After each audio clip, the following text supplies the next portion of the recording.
Hello agents. Today in this video we are going to talk about the commission report. It's awesome. Let's start right here. Uh, so right here you see you have client and property information. It's pretty basic stuff. All you have to do here is just read here, property address, buyer, seller, title company. You can notice that the boxes are white. That's actually quite important in this commission report. And you can see why on this next section here you have a tan looking box. In this box, drop the down box and you see you have a selection of what you can choose, and here you're going to choose what type of deal you're doing. You got residentials, commercials, buying, listing sides, the whole shebang there. So after that's filled out, you just keep going down. You have here the commission to Everest, and all that means is everything that's coming to Everest. And how that's figured, it has a few math problems here. Don't let that scare you. It does it all by itself. And you can see here, you can see what you need to do by these white boxes that are indicated. Those are the first things you have to do. So here we're doing a basic $300,000 price house. The next thing you need to figure out here is you got this tan box. Now remember, that is a drop down box. You can click here, you got a choice of gross, net, flat amount. If you're not sure if it's gross or net, you can look on the MLS. Usually it tells you there. If you're a listing agent, I hope you know if it's gross or net, but either way you can find it there. Sometimes you have an agreement with a client for a flat amount. You can definitely do a flat amount. There's help boxes here that help you through this if you have questions. But today we're just going to do a gross 3% just for simplicity. And right here you just typed in 3%. You can type in 4 if you have a 4% listing, so on. Next one down is a commission that you're paying to an outside referral to another company. We'll talk about this in a different video, but it's pretty simple and basic. Same with this commission advance right here. If you used an outside company for a commission advance, you just hit yes here, and you have a couple boxes to fill out. Pretty self-explanatory, but that's usually not the case, so we won't talk about that. Just finishing out this top section, we got a few more things. $295 is the standard admin fee. However, you do have the option to collect more, such as a $495, $595, whatever. You can just change it here, and you can see how it changes the totals down here at the bottom. Let's change that back to $295 just for simplicity here. Now you can see here, earnest money held by Century 21 Everest. This is only if we are holding it. If it is being held at a title company or somewhere else, we really don't care about this box. It just helps to know what the title check is going to be coming to Everest. So if we're holding $1,000 earnest money, you can see that the title check to us has slightly changed from the total commissions, and that's just because we are holding the earnest money, and that will be added to your commissions. Going on from there, let's just put 0 here. If you gave any credits at title, you have the option. So I got 3%. Let's say I had to pay for their home warranty. I can put $400 here. That's where that would go if you gave any credits at title. So we're not doing any credits for this transaction though. There's definitely good notes right here in regards to referrals. Once again, we're not covering that in this section. That's what all this typing is here. Going down, now that we've determined how much the company has, we want to determine what your actual commission is. This is the exciting part.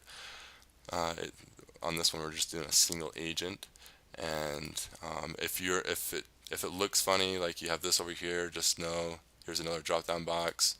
Go to single agent. Simple, easy.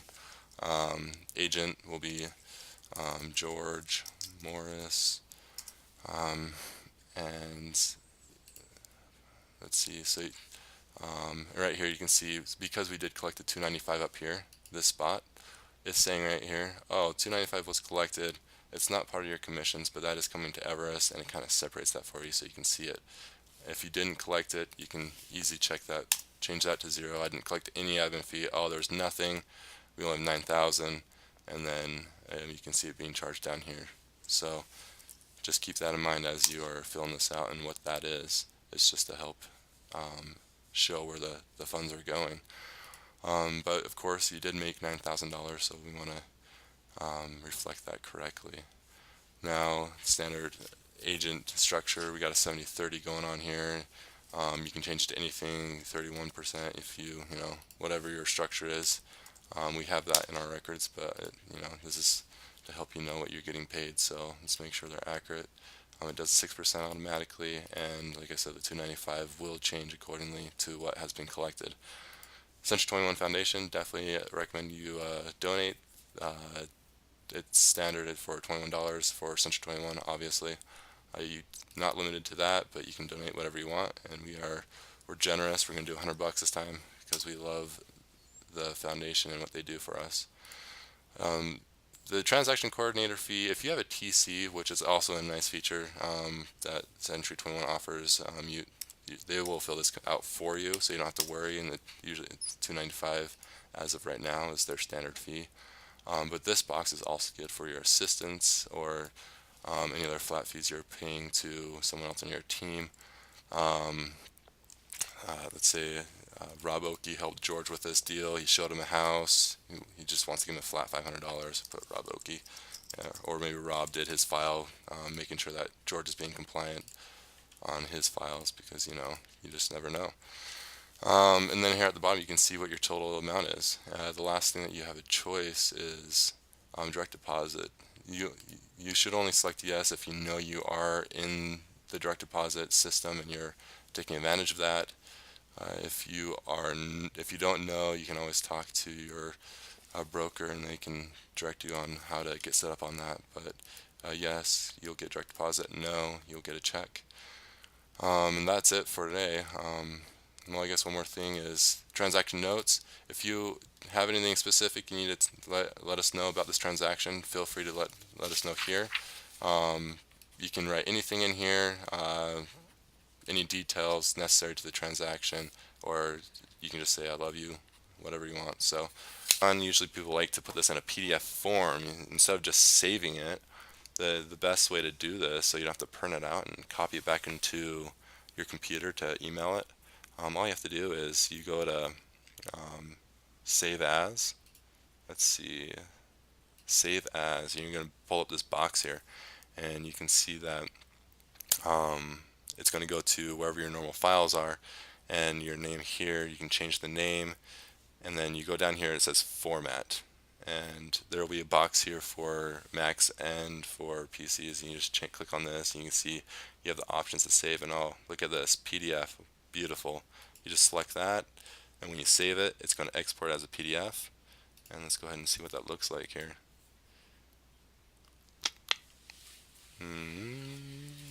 Just change this name real quick to PDF. Didn't like that last one, so. And sometimes it'll pull up PDF, sometimes not. Just go look for it on where you saved it, and you'll see it looks just like this as a PDF. Anyways, I hope you enjoyed it. Talk to you guys next time.